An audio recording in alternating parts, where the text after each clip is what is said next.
Olá, benditos! No capítulo de hoje nós vamos ver que a festa dos tabernáculos já havia terminado, mas o povo ainda ficou na cidade para ouvir mais da palavra de Deus. Eles já haviam se aproximado de Deus e agora Deus os estava atraindo ainda mais para a sua presença.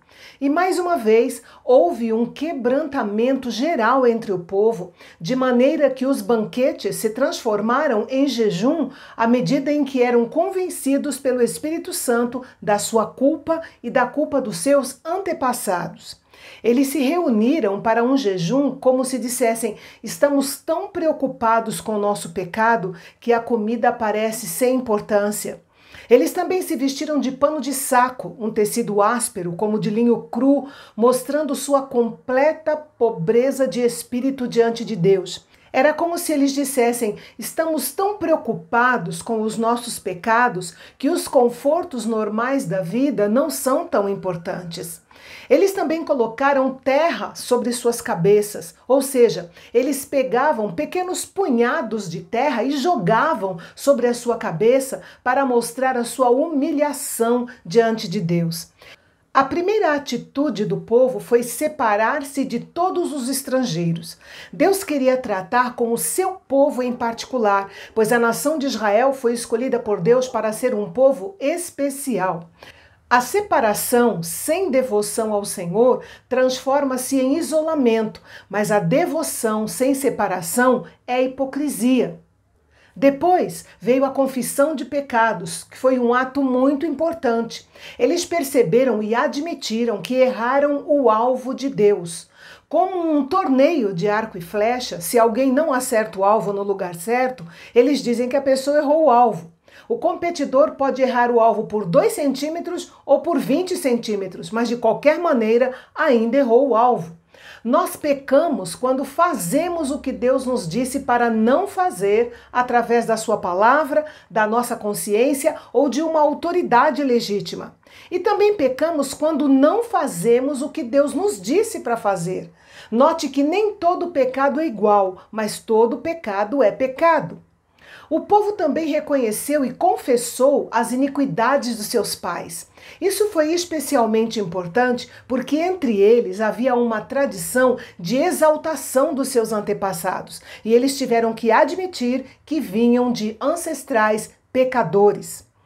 Depois foi o momento da leitura do livro da lei. Baseado no que vimos no capítulo anterior, podemos entender que a leitura, que se estendeu por cerca de 6 horas, não foi um mero fluxo de palavras, mas foi pontuada com comentários explicativos e aplicações à situação atual que eles estavam vivendo. Depois, por mais 6 horas, eles fizeram confissão e adoraram ao Senhor. Depois, alguns líderes levitas levaram o povo à oração de arrependimento. Os 8 homens se puseram em pé no estrado dos levitas e clamaram a Deus em alta voz. E então pronunciaram a longa oração que se inicia no versículo 5 e vai até o final do capítulo. Essa oração é semelhante em parte com a oração de Esdras e também tem muito em comum com certos salmos de confissão que intercalam confissão com memórias da graça de Deus e as notas de petição. É uma oração que recita a história do povo de Israel, relembrando a bondade de Deus para com seu povo e como esse povo repetidamente não deu o devido valor às suas dádivas nem obedeceu à sua vontade. Trata-se de um padrão de comportamento que pode ser visto em todos os estágios da história de Israel. A oração segue a história bíblica relatada do livro de Gênesis até o livro dos Reis. Nos versículos 35 a 38, eles reconhecem novamente que o povo pecou, mesmo sendo tão abençoado pelo Senhor.